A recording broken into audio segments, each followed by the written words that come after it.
YouTube पर millions of creators exist करते हैं। इंडिया में ही 3 लाख से ज्यादा लोगों के पास सिल्वर प्ले बटन्स हैं। तो ऐसे में यूट्यूब के टॉप कंटेंट क्रिएटर्स को अगर देखें तो मानो या ना मानो टॉप पे पहुंचना काफी टफ है। एक तो इस करियर की पीक 2-3 साल ही रह पाती है एंड विद इन 5-6 ईयर से फेम नीचे जाने लगती है। और कुछ क्रिएटर्स ऐसे भी होते हैं जो अपनी पीक के टाइम पे कुछ ऐसी गलतियां कर देते हैं जो उनका डाउनफॉल समय से बहुत पहले ले आती है। इसके एग्जाम्पल्स बहुत सारे हैं। गौरव जोन, मुंबईकर निखिल, गौरव तनेजा, टेक्निकल गुरुजी, ये कुछ नाम है जिन्होंने स्लाइट मिस्टेक्स करी और अनफॉर्चुनेटली शिकार हुए समय से पहले डाउनफॉल के।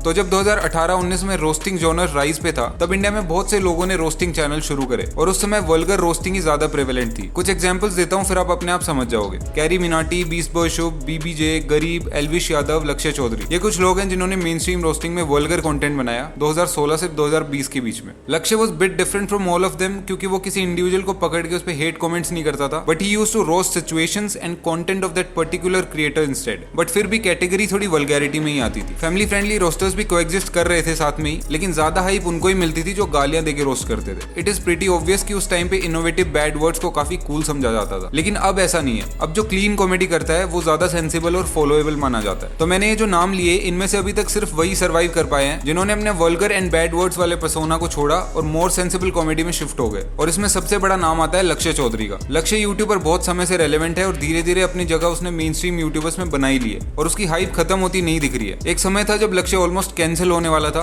लेकिन अभी की कहानी कुछ और ही है। He is evolved, his audience is smart, एक एक्सट्रीमली स्मार्ट यूट्यूबर्स के ग्रुप में वो रहता है and he also has so much female appreciation जो कि जेन्युइनली एक बहुत बड़ा इंडिकेटर है किसी यूट्यूबर के स्मार्ट होने का। इस बारे में अच्छे से बात करेंगे, लेकिन उससे पहले जानते हैं कि लक्ष्य की शुरुआत कहां से हुई थी। डिस्क्लेमर ये है कि ये कोई एक्सपोजे नहीं है, ना कोई क्रिटिसिज्म किया है लक्ष्य का। इसमें हम ये देखेंगे कि उसके जॉनर में वो क्या प्रॉब्लम्स फेस कर सकता था और उसने स्मार्टली उनको हैंडल कैसे किया। बाकी कंक्लूजन में सब क्लियर करते हैं कि उसका अभी कंटेंट कैसा चल रहा है। 2017 में लक्ष्य ने अपना चैनल स्टार्ट किया। वही कुछ फनी स्किट्स बनाई जो उस समय चला करती थी, लेकिन 5-7 वीडियोस के बाद ये फॉर्मेट चेंज करके वो कमेंट्री वीडियोस बनाने लगा, जिसमें वो मेनली यूट्यूब वीडियोस को और चैनल्स को रोस्ट करता था। फॉर एग्जाम्पल ये जो टोटका वीडियोस बनती हैं, फिर कभी टेलीशॉपिंग एड्स पे कमेंट्री वीडियो बना दिया, कभी कोई कंट्रोवर्सी कर दी। बेसिकली यहाँ से शुरू हुआ लक्ष्य का चैनल। धीरे धीरे उसकी ऑडियंस बनने लगी और रोस्टिंग कम्युनिटी में 2020 के अराउंड उसने ठीक ठाक जगह बना ली। अब लक्ष्य के साथ स्टार्टिंग से ही कंट्रोवर्सीज बहुत हुई हैं। वो खुद ही ये मानता है कि कंट्रोवर्सीज के बिना उसको बड़ी बोरियत होती है। तो भाई जब कंट्रोवर्सी नहीं होती तो क्या होता, मतलब खाली बैठ जाते हो या क्या? यार बोरियत आती है, मतलब वो जो यूट्यूब स्टूडियो के ग्राफ होते हैं ना वो नीचे को दिखने शुरू हो जाते हैं। मतलब कोई ना कोई गॉसिप आती रहनी चाहिए। फिर ना लक्ष्य वेट करता कौन सा साड़ा कौन से गाली दे रहा है, उसे पकड़ूंगा। इनिशियली उसको काफी बार बैकलैश का सामना करना पड़ा। कुछ मेजर ऐसी कंट्रोवर्सीज भी हुई जिनमें उसको ट्रोल किया गया। आज से लगभग 3 साल पहले लक्ष्य पर भी काफी रोस्ट वीडियोस बने। सनरेबी ने लक्ष्य को कॉल आउट किया, फिर वहां भी कंट्रोवर्सी हुई। लक्ष्य ने सनरेबी के वीडियो को टेक डाउन करवाने की कोशिश करी, तब भी वो बहुत सुर्खियों में आया। डैंक ऋषु ने भी उसको काफी बार कॉल आउट किया और रोस्ट भी किया। वहां पे अगर लक्ष्य स्मार्ट नहीं होता तो उसका यूट्यूब करियर सच में खत्म हो सकता था। लेकिन उसने जो टेक्निक यूज करी इस हेट से बचने की, वो थी अपने मोदी जी वाली टेक्निक कि कोई मुद्दा उठ रहा है तो उसके बारे में बोलो ही मत, रिप्लाई ही मत करो। इवेंचुअली वो सारी नॉइज बंद हो जाती है। और साथ ही साथ लक्ष्य ने अपने आप को इवैल्यूएट किया और सच में इंप्रूव भी किया। इसका एक तो रीजन ये भी था कि रोस्टर्स बस उसके पीछे हाथ धो के नहीं पड़ गए थे, सब उसको उसके काम के लिए क्रिटिसाइज कर रहे थे और पॉजिटिवली क्रिटिसाइज कर रहे थे। हेट और क्रिटिसिज्म में फर्क होता है। ये पॉजिटिव कंस्ट्रक्टिव क्रिटिसिज्म है तेरे लिए, ये तेरे को हेल्प करेंगे ताकि तू कैंसिल ना हो। समझ रहा है ना तू? हेट नहीं है ये, तेरे से कोई भी हेट नहीं करता।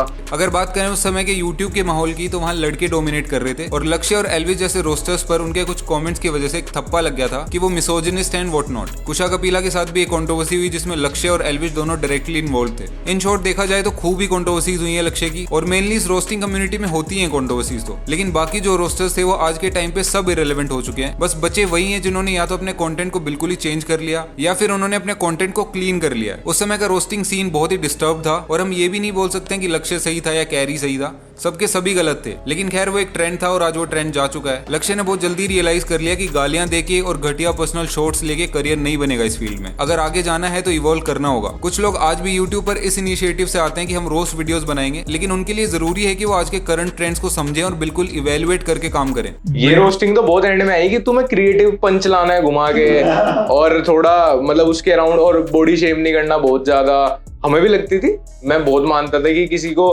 भाई मोटे को मोटा बोलना फनी नहीं है। मोटे को तुम इस तरीके से अगर तुमको बॉडी पे भी शॉट लेना तो ऐसे लो कि साला वो जब सुने ना वो भी हंसे।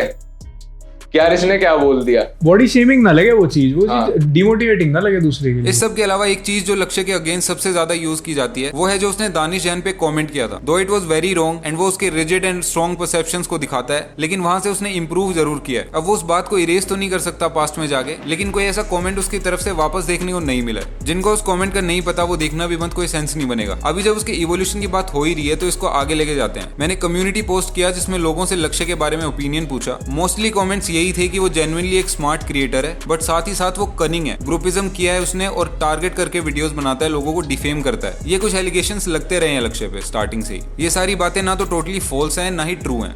बीफ बहुत तगड़ा। कौन सा? मतलब बीफ तो हम बनाएंगे, अभी तो मैटर ही है। इसलिए तुझे कॉल कर रहा था। हाँ, ये अभी मैंने पिछले वीडियो बनाई थी फीमेल क्रिएटर्स पे। हाँ, फेमिनिज्म पे ना। हाँ हाँ हाँ, देखा था। तो उनमें से एक बेचारी भड़क गई।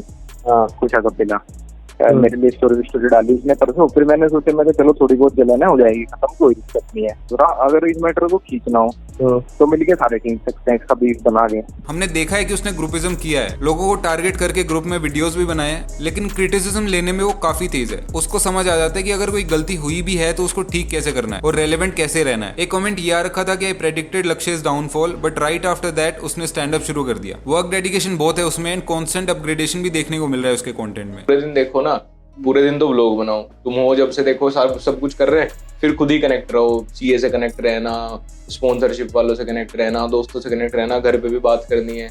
उसके बाद हर 7वें दिन में एक मेन चैनल की वीडियो की प्रोसेस में रहते हैं लगातार। उसके बाद इंस्टाग्राम पे रील्स भी बनानी है। उसके बाद गियर्स के चैनल के लिए कोई कंटेंट है, वहाँ भी कुछ ना कुछ बातचीत चल रही है। रचित के लिए है, वहाँ भी कुछ चल रही है।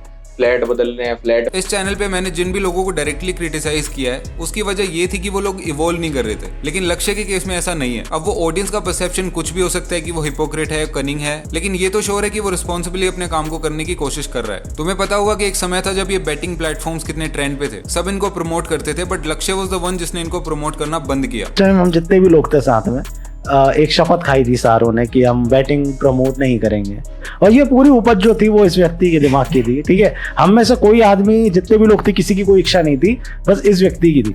और आफ्टर 1 मंथ 2 मंथ हमें रियलाइज हो गया कि एक व्यक्ति की बात सुन के जो हमने फैसला लिया है वो कितना बेवकूफ़ी से भरा है, और फिर हम लोग उसी लाइन पे आ गए जो हम कर रहे थे। साथ ही साथ उसने सिर्फ डायरेक्ट रोस्ट के साथ साथ कुछ ऐसे इश्यूज पे वीडियोस बनाए जिनकी सच में ऑडियंस को जरूरत थी अवेयरनेस के लिए, जैसे कि इंस्टा फेक अकाउंट वाला वीडियो हुआ या MLM वाला वीडियो हुआ। इनमें रियल लाइफ इश्यूज की बात हुई है जो सच में हार्म कर सकते हैं यूथ को। और अगर बात है खुद को रेलेवेंट रखने की, तो उसमें भी अपने चैनल को बहुत स्मार्टली हैंडल किया है उसने। अभी रिसेंटली उसके व्लॉग चैनल पे व्यूअरशिप ड्रास्टिकली ड्रॉप हो गई। इवन उसने खुद ने ये बोल दिया कि अगर 1 हफ्ते तक यही व्यूज रहे तो व्लॉग्स बंद कर देंगे, लेकिन उसके बाद जो स्ट्रेटेजी लगाई उसने अपने व्लॉग्स पे, सारा ड्रॉप चला गया और व्यूअर्स वापस रेगुलर हो गए। इवन एक वीडियो तो 2 दिन में 2.5 लाख व्यूज पे चला गया, जो उसके यूजुअल व्यूअर्स के ऑलमोस्ट 2-3 टाइम्स। यूट्यूब को कैरी फॉरवर्ड कैसे करना है उसने बहुत अच्छे से सीख लिया है। अपने दोस्तों के साथ रहता है जो खुद काफी स्मार्ट क्रिएटर्स हैं, तो उससे भी काफी हेल्प मिलती है क्रिएटिविटी और आइडियाज में, और एक बढ़िया नेटवर्क भी है इंडस्ट्री में। तुम्हें आइडिया लग गया होगा कि कैसी सिचुएशन में था लक्ष्य और उसने कैसे अपने आप को रीस्टैब्लिश किया, और अगर स्मार्टली ये स्ट्रेटेजीज ना लगाई होती या इवॉल्व ना हुआ होता तो वो आज भी बाकियों की तरह टोटली इररेलेवेंट हो गया होता। आई होप लक्ष्य के बारे में आपका जो परसेप्शन था उसमें कोई चेंजेस आए होंगे, और मेरी बातों से एग्री या डिसएग्री करते हो तो कमेंट्स में लिख सकते हो। लक्ष्य ने रणवीर अलावादिया पर 2-3 रोस्ट वीडियोस बनाए। अगर रणवीर के बारे में अच्छे से जानना है तो यहाँ पे क्लिक करके जान लो, और अगले कुछ टॉपिक्स कमेंट में सजेस्ट कर सकते हो।